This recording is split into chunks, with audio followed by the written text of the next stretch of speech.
I'm pleased to invite our next speaker, Sister Jane Keogh, who has been working with refugees for the past 13 years.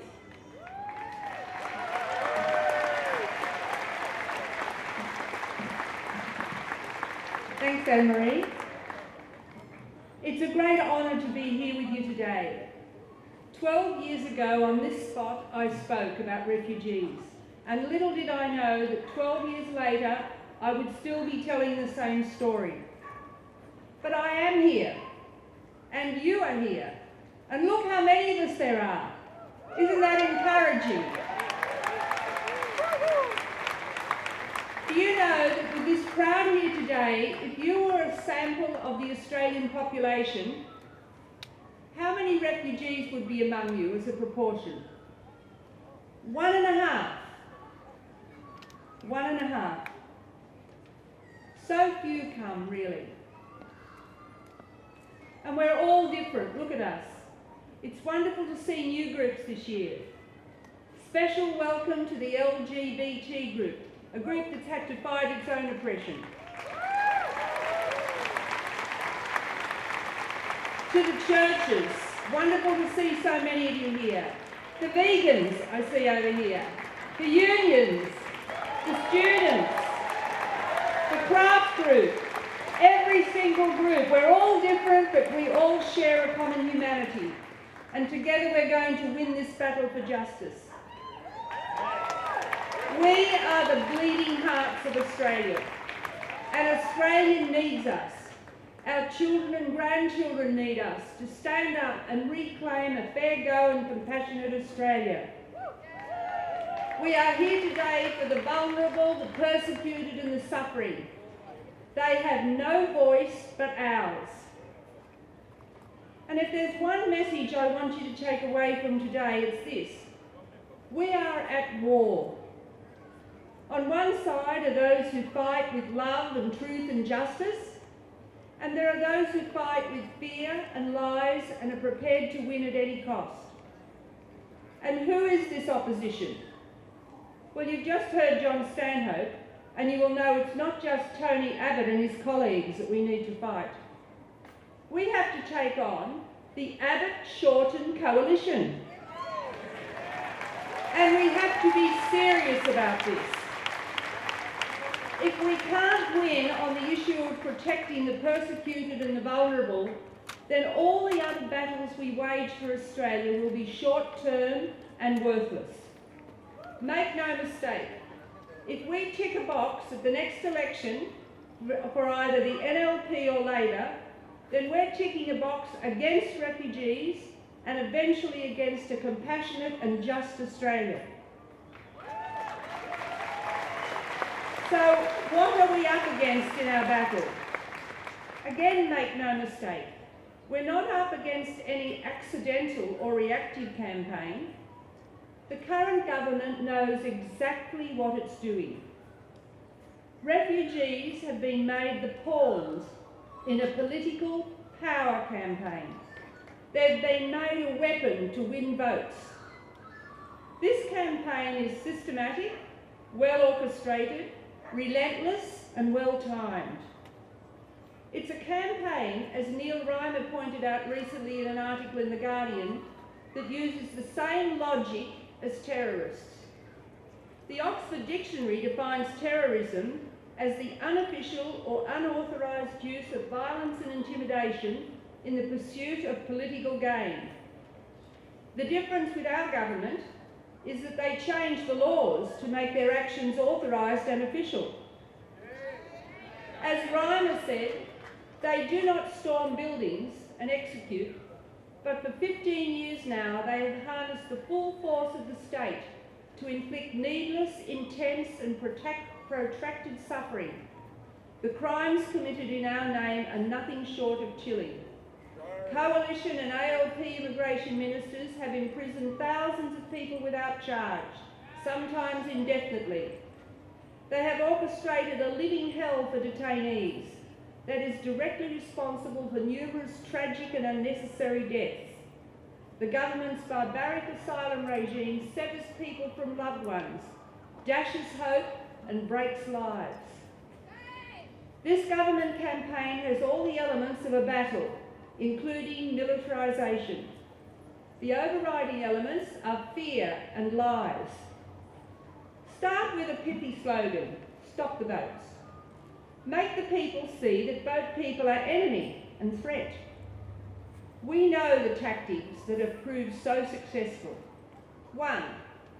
Vilify and criminalise them. Blame the victim. Call them illegals, queue jumpers, economic refugees. 2. Create fear. Make out they are terrorist threats. No asylum seeker who has arrived by boat has ever been linked to a terrorist act or threat.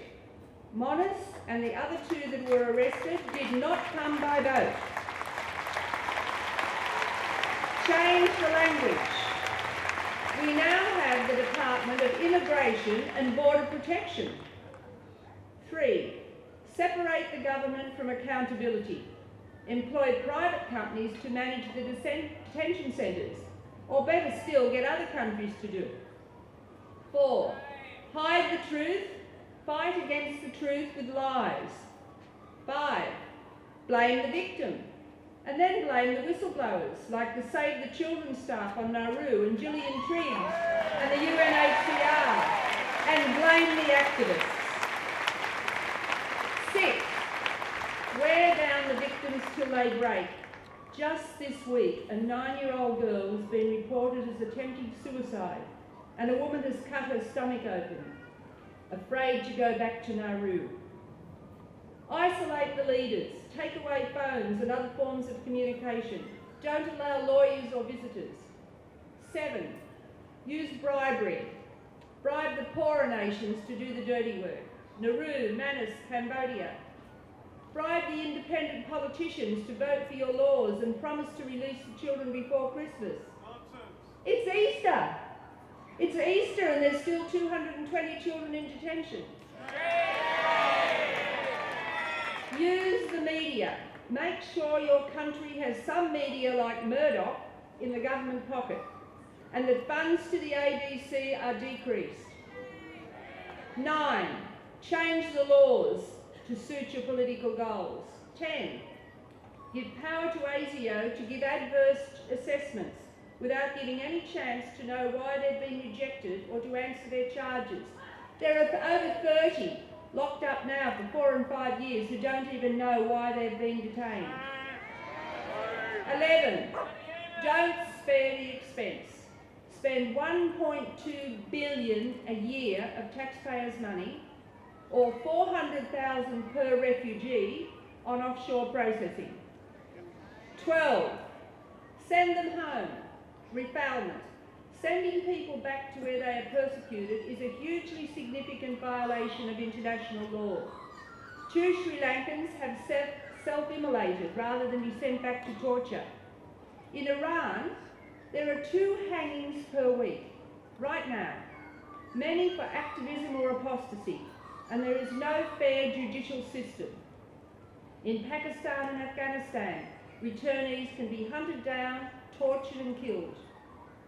13. Discredit the experts, especially the medical experts. Claim they're biased or exaggerating, and even ask them to falsify reports.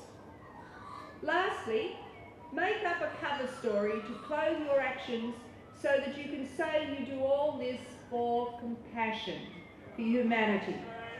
You have stopped the drownings. As Julian Burnside keeps reminding us, all we do is send them back to die at home out of our sight. We haven't stopped the killings, we might have stopped the boats. We need to battle the government. Make no mistake, this campaign is systematic, far-reaching and relentless. We must battle the government, but we must also battle for the hearts and minds of our friends and colleagues, the unconverted or the indifferent, who have never met refugees, who have never heard their stories, and who have swallowed the government lies. We need to find ways to dialogue with them. We need to remind them that Australia has a better alternative. We did this very well once, and we welcomed 112 Vietnamese, Indo-Chinese refugees from offshore. We do have a better way, and it's not really all that complicated. We don't need detention to stop the drownings. Like unrelenting drops of water, we need to keep dripping until we forge a path to truth and compassion. For the pollies, we have to keep protesting, and it would be good to find creative new ways for peaceful protest. I love the creative banner today. We have to be visible and we have to be heard. Join the RAC campaign. There are many subgroups you can choose to work with. Let's go out from today committed to up the ante in our fight. Dietrich Bonhoeffer said, "Silence in the face of evil is itself evil. Not to speak is to speak. Not to act is to act."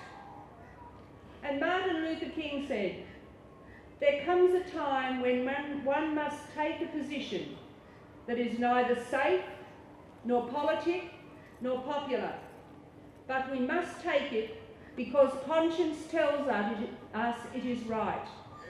Thank you.